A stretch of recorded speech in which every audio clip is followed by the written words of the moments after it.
ابراہیم علیہ السلام نے لے گئے میدان میں جا کے لٹا دیا، اور فلما اسلما وتلہ للجبین، قرآن نقشہ کھینچتا ہے جب دونوں سر تسلیم خم کر گئے، دونوں نے اپنی گردن کو جھکا دیا، دونوں مطیع و فرمانبردار ہو گئے، وتلہ للجبین، اور ابراہیم علیہ السلام نے اپنے بیٹے کو پیشانی کے بل لٹایا،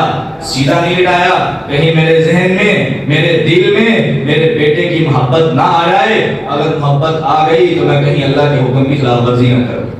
اپنے بیٹے کو الٹے منہ لٹایا اور لٹا کے چھری پکڑ لی اور ذبح کرنے لگے۔ میرے رب نے اوپر سے آواز دی، کہا ابراہیم قد صدقت الرؤیا، بہت سے ایسے لوگ ہیں جن کو ہم نے حکم دیا، انہوں نے ہمارے حکم کو نہیں مانا، لیکن تو اتنا خلیل ہے، میرا اتنا پیارا ہے، میرا اتنا محبوب ہے کہ تو نے اپنے خواب کو ہی سچا کر دکھا دیا۔